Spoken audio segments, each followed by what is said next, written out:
Hey love, welcome back to Off the Scripts. I'm your host Olivia and this is episode 3.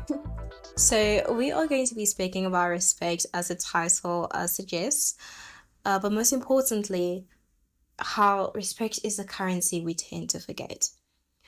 See, I want you to lean in close for this one because respect, it's something that we all think we understand, but when you really dig into it, it's slippery, complex, and I think often the first thing to go when life gets hard. So I think this episode just found me in a place of frustration mixed with clarity.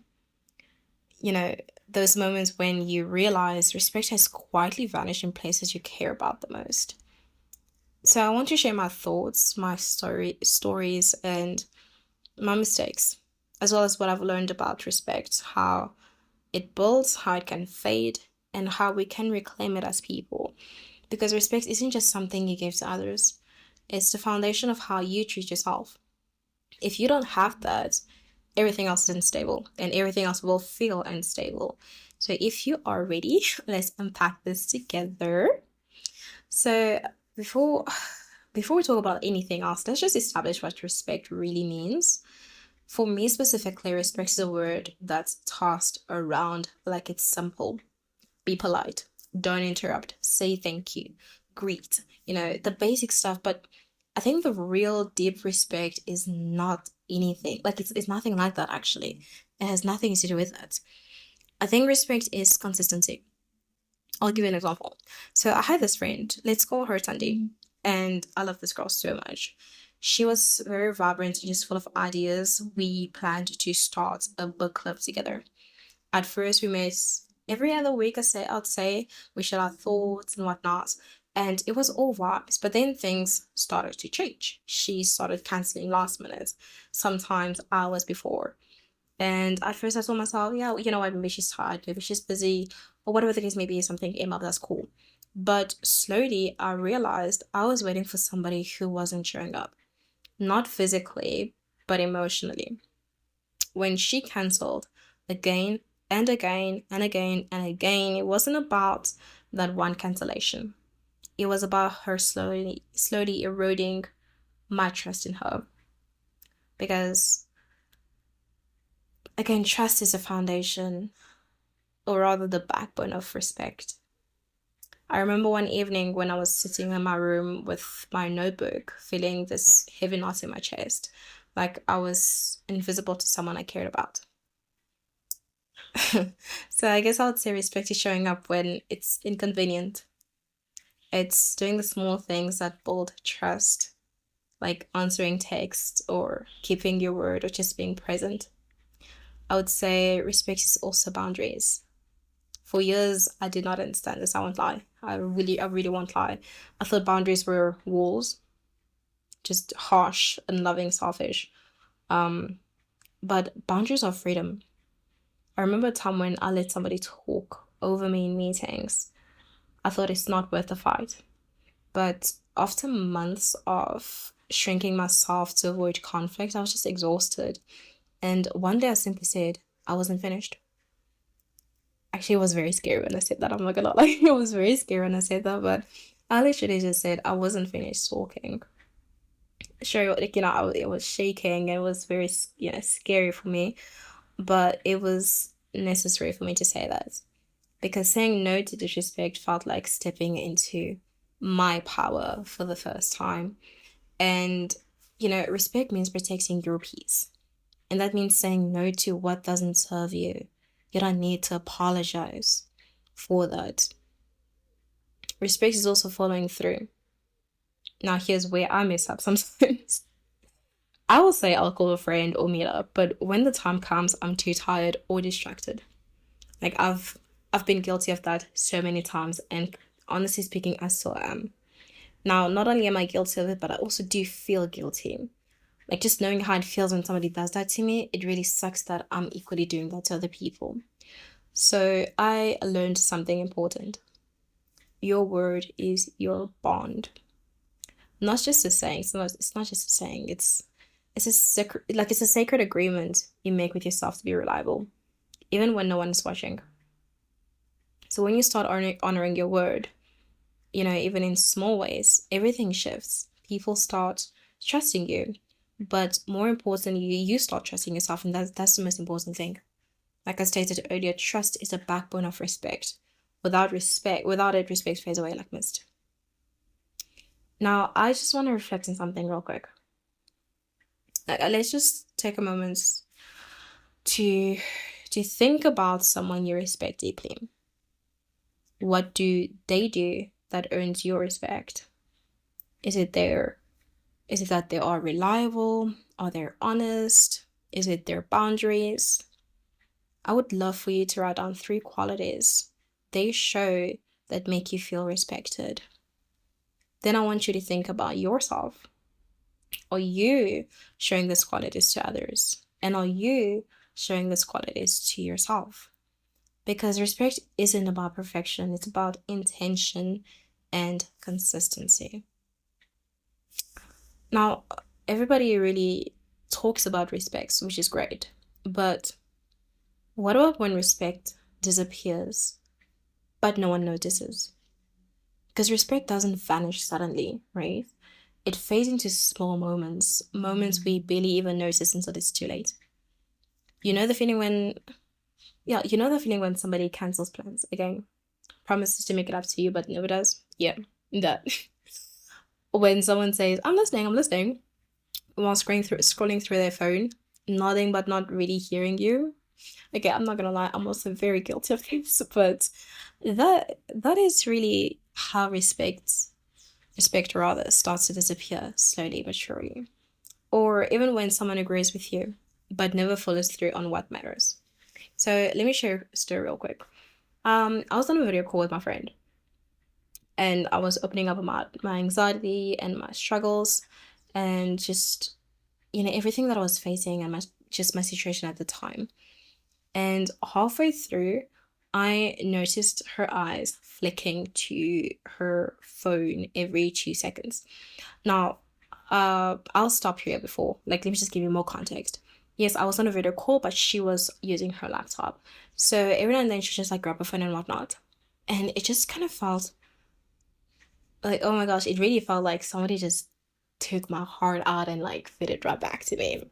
So after noticing that a few times, I ended up stopping mid-sentence because again, I really felt invisible. I felt dismissed. I felt like my pain was background noise for her. I didn't say anything at the time, but inside, a tiny piece, I won't even lie. I wouldn't say a tiny piece of respect chipped away. I would say a huge piece of respect chipped away. We I think we all excuse this behavior. They're tired, it's a busy day, they didn't mean it. But when these micro disrespectful moments power up, they speak a loud message. They literally say your time, your feelings don't matter as much as mine do right now. And honestly, that's fine. But don't open up to somebody in a sense of, don't tell them you have the capacity to listen to them when you don't. Because again, it really will chip away at that respect and chip away at the trust. But that's besides the point. So this is especially painful when it happens with, those close to us, like family, partners, or even friends. Okay, I don't think I really like talking about this, but I think in my current situation, it is very hard to protect my peace. And I've seen respect disappear in small ways. Whether it be voices being raised or boundaries being ignored or just emotions being dismissed, it's nonetheless there. And when respect fades, people don't always walk away dramatically. I think they just stay, but the connection turns cold. They become distant. They become quiet. They shut down. And I say they, even though I should say me, because that's what I've been doing. But I think there's at least one person out there who can relate to this. And I think that's why it's so important to catch these moments early. this, and yeah, it just both for yourself and for others, and both in yourself and in others. So let's do another quick exercise. I just want you guys to think about a time when you felt disrespected in a subtle way. Maybe somebody cancelled on you last minute, or didn't listen when you spoke. I just want to ask you, how did it make you feel? Did you say something, or were you like me and decided to hold it inside? I definitely want you to write it down. But I'm gonna pause for a second and just rant for a hot minute. I do think I probably should have stated this episode was going to be a very reflective and like a journaling session. Yeah, I probably should have said that at the beginning. Again, I'm just blabbering as I go through this. I did make some mental notes, so I'm just going as it comes. But anyways, I also want you to think about if you've ever done this to others, where you cancel plans without following up, scrolled your phone while they were talking, where you agreed to do something but never acted. This is not about guilt. I think it's more about awareness, because awareness is the first step to change. I know it sucks, but unfortunately, that's the truth. I think let's talk about one more thing.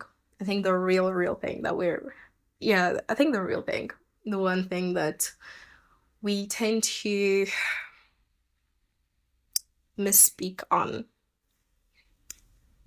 self-respect, or respect for the self, if you will. So I want to ask, have you ever told yourself I'll rest tomorrow, but then tomorrow never comes? Maybe you're pushing through work or scrolling on social media when you're overwhelmed, or saying yes because you don't want to disappoint people. I mean, I've been there. I think it sucks, but I stayed in a relationship longer than I should have. I told myself I'd leave tomorrow, but the next day I stayed again. Let's not go back on that. So yeah, I think I put everyone else's comfort before my own peace. Wait, let me say that again. I put everyone else's comfort before my own peace. I think just speaking about this is really making me realize a bunch of things about myself at the moment. Anyways, I think sometimes I would be on my phone, scrolling on TikTok when somebody's talking to me, especially on calls. I do that especially when I'm on calls with some friends. At first I used to think, oh, it's just a little distraction. But really, I think I was just disrespecting not just myself, but the person I was trying to connect with. Or rather say the person who was trying to connect with me. So I think self-respect means protecting your peace, even when no one else will. But don't disrespect other people in the process of protecting your peace. I think self-respect can mean putting your phone down when your body screams for rest. Right? Social media will always be there. But if your body wants to rest, you should listen to your body. I think self-respect also means eating when you're hungry, not when it's convenient. Saying no without guilt or fear. Listening to your nervous system before burnout happens. I am telling you guys all this, but boy, am I so guilty of that last one. And just pushing through I just need you guys to understand that pushing through isn't actually strength if it breaks you down. I think it took me 3 years to understand that, but I'm glad I did. Because when you push until you're numb, that's disrespecting your boundaries. Respecting yourself means saying things like, My mental space matters. My body matters. My heart matters. Even when no one else sees it. So I want you to look in the mirror and say out loud, I'm choosing your peace today. It feels strange, doesn't it? Or maybe it makes you feel powerful just saying that. Or maybe a little bit humbling. I don't know, but whatever it is that you're feeling, just write down one small way you can start choosing your peace today. Maybe it's turning off your phone at a certain time. I don't know why I dragged that phone like that. Maybe it's turning off your phone at a certain time. Maybe it's saying no to your commitments you don't want. Maybe it's just being. Because respect for yourself is a practice. It's a muscle that you build. Almost like working out. Now let's talk about ways that I discovered, and I think are really practical, that one can do to start reclaiming respect. And I think I want to call this a toolkit because it's what I built on my own journey. I would say it's pretty practical. It's extremely doable, very straightforward. So the first one is, I'm sure you've heard of your word is your wand. But I say your word is your bond. Meaning you have to say what you mean and mean what you say. If you say you'll call, then you will call. If you say you'll show up, then show up. An example of this is, I told a friend I'd help her prep for, a job interview. Even when I was tired, I still made that call and helped her prep for it. It wasn't easy, but keeping that promise strengthened our trust. And the second thing is you have to decline with grace. Saying no is one of the most respectful things you can do to yourself and to others. Instead of overcommitting, rather say, I can't today, I need to rest. Can we do this another time? You don't want to tell people, yes, absolutely, let's do this, but you don't show up. Don't do that. Because people respect honesty more than empty promises. Trust me on that one. The third one I would say is speak up when you feel dismissed. It's okay to say rather, I feel unheard. Can we slow down and really talk? It's okay to humbly stop somebody and say, hey, don't dismiss me like that. If somebody interrupts you, rather say, hold on, I wasn't finished. Rather say, can I please finish speaking? Because this sets clear boundaries and demands respect in a mutually respectful manner. The fourth thing I can say is practice daily micro-respect habits. Say no before resentment builds. And you know exactly what I'm talking about. End conversations that drain you, even with loved ones, kindly but firmly. Check in with yourself daily. Like, am I running or am I showing up? Number 5 that I can give you is, just have a mirror moment. Have a self-respect check-in. Just look in the mirror every morning or every evening and just say, I'm choosing your peace today. Whatever that may look like to you and for you. Now, the final reflection is very simple. Because respect is a quiet currency holding relationships together. With ourselves and with others, we can agree to that. It's definitely not loud, but it is quite powerful. So in the next episodes, we just might explore why we sometimes sabotage our own happiness. But for now, ask yourself, did you keep your word today? Whatever it is that you told yourself. Whether you told yourself you were going to complete that project. Whether you told yourself you were going to make your bed. Whether you told yourself you're going to start going to the gym or whatever the case may be, did you keep your word to yourself today? Did you protect your energy when no one was watching? Because healing, growth, and peace begin with respect. And I'd be lying if I say I'm perfect. I mean, you can see that I'm not perfect by how messy this episode is. And I have no intentions of editing this. In fact, I don't edit any of my episodes. But thank you for listening, for holding yourself with grace, and for choosing to show up for yourself. I'm really proud of you. Even if nobody else tells you that, I'm telling you that. I'm proud of you. Until next time, stay soft, stay grounded, and stay off the script.